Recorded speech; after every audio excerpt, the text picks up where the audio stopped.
Cast your minds back to Christmas 2002 when pop stars The Rivals winners Girls Aloud took the #1 slot. Kids everywhere were hoping to find a brat stole under the tree, and 16 million of us watched as EastEnders Jamie Mitchell's love story unfolded with Sonia before he met a tragic ending. 18 years later, actor Jack Ryder joins us now from his home in North London. Hello, Jack. It's great to see you. My gosh, the memories came flooding back just now. And Nadia is sitting here beside me and she remembers that all very clearly, don't you, Nadia? Well, not so much that, but I really remember, Jack, you coming on your first... I think I'd just been there a little bit before you, or maybe I'm just remembering the first time I saw you and just thinking, oh, my God, what a gorgeous young boy. And it's so long ago, isn't it? And people always talk to you like it's yesterday, but just hearing you say, Christine, 18 years ago... Amazing. It's crazy. It really does. Yeah, you're so right when people say... yeah, you know, it's like 20 years. It's 20 years, over 20 years since I started. Over 20 years. So it's weird because one side of the coin you think it's gone so quickly, and the other side so much has happened since that time. So it is quite bizarre. But looking back at that, it was I don't even think I watched that episode, which was the Christmas Day death thing, you know, all that stuff. And it was we purposely didn't watch it in the house because it was Christmas Day and we wanted to celebrate. So it was quite a sad end for the character. Yeah. Yeah, but what a platform for you, I guess, Jack. And of course you went on to work in the theatre and everything else, but a lot of your work now, of course, is behind the camera from a directing and a writing perspective. And certainly focusing on the writing, let's talk about your new children's book. Sort of inspired a lot from your childhood, I guess, and things that you remember about growing up. Yeah, I mean, I've always been a big fan of films growing up as a kid. So I was an 80s boy, so films like The Goonies and Back to the Future and Ghostbusters and all of those fantastic 80s movies I grew up watching. And I think they've always kind of stayed with me in a very childlike way. And I had a very sort of adventurous childhood growing up. My parents were separated, so I had two sort of households that I sort of shifted between. And there were so many characters in my life at that time, and friends and family members, and it's really stayed with me. And I think, as you touched on with the theatre and stuff like that, I sort of started developing my writing skills, let's say, in that medium. And then I started writing and directing my own short films, and then that led on to me writing this book, which I've been working on for a while now. And yeah, it comes out tomorrow, which is unbelievable and exciting, and it's been an amazing journey. And to now be here where it's coming out tomorrow is incredible. Yeah, it's exciting. Because you weren't a big reader yourself as a child, were you? No, I remember picking up the box set of the C.S. Lewis books as a kid, and I read The Lion, the Witch and the Wardrobe, and then I think it was the second one, or like The Horse's Boy or something like that. I just really lost interest, and I think I then tried The Hobbit, and I lost interest in that. And then we took a little family holiday to Cranbrook, and we stayed in this country house, and there was Matilda was on one of the bookshelves. And I remember picking that book up and reading it, and I remember being completely, for the first time ever, being completely comforted by that story.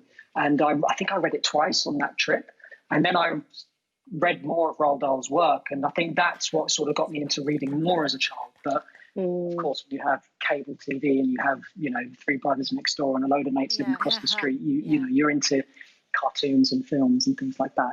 With my generation, certainly. So I didn't read that much, but I did touch on books. But it was Dahl who was a huge influence on me growing up. Yeah.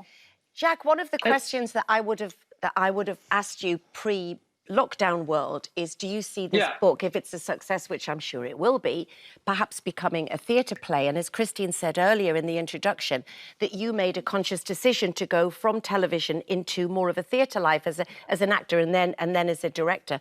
Obviously, it's heartbreaking. I mean, you know, what do you think about the future of theatre as we face it at the moment? Because there's so much talk about what's going to happen in the hospitality industry with pubs and nightclubs and football, but we're not talking as much about the culture side of things, and certainly about theatre. What are your thoughts about where that might go?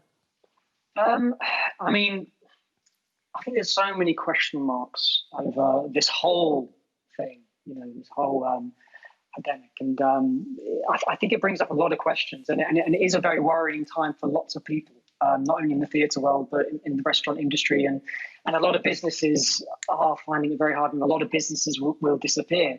I think it's kind of impossible to say what will happen to theatre, certainly in the near future.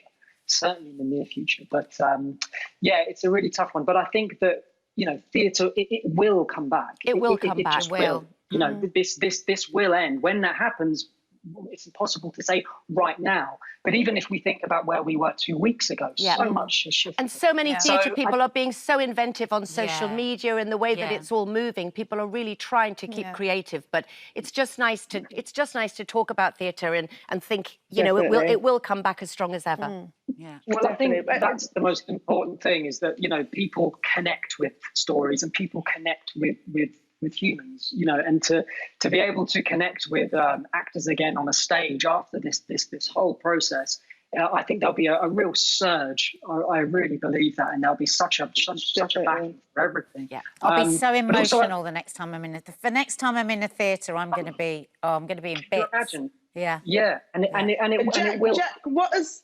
Jack, Jack, I just want to ask you, sorry, cutting, you know me already, thinking of theatre, it reminded me of children and all the rest of it. And I've got to ask you, because obviously you still got a little pretty boy look, but, you know, now you're a father, as your first-time father. How's your experience been, Jack? What's it been like?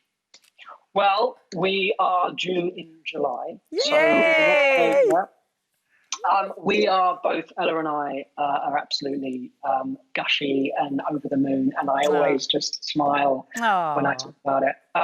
Yeah, we're you know, as prepared as we can be, and we've got toys all around the place, and clothes and bits and pieces, and yeah, we're ready to go, and we're just very humbled and grateful, and yeah, it's going to be an amazing journey. I would just advise you, Jack, sleep as much as you can now. You know, enjoy using the bathroom and the toilet without anybody knocking at that door. Just take those moments.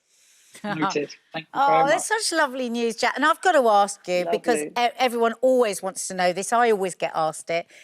Are you still in touch with any of the EastEnders crowd? What a crowd they were. They were a crowd. Yeah, they still are a crowd. Yeah, I mean, me and Mr. Gaffney, we touch base quite a lot, and we talk shop. And me and Natalie as well, and Steve McFadden, who actually, when I was doing Holby a little while ago, we bumped into each other on his birthday. It was a random morning of me going in quite early, and this moped came speeding around the corner, and Steve lifted his visor up and was like, "It's my birthday! Jack. I can't believe you on my birthday." I just wanted, it doesn't matter. I just wanted to ask if you'd ask Steve if he remembered Nadia after the NTA awards. You know what? Because he blanked me at the NTAs. I went over and went, Steve, like after he a year never and a even half. recognised her. And he went... And she has dined out on this, Jack. Dined out on it. I did see it myself. It was quite fun. Keep living. I know. Well, look, Jack, thank you very much indeed for talking with us today. Jack's Secret Summer, it's out now, and best of luck with the little one in July as well, Jack. Send our love to Ella. Thank you very much. Thanks a lot. Thank you.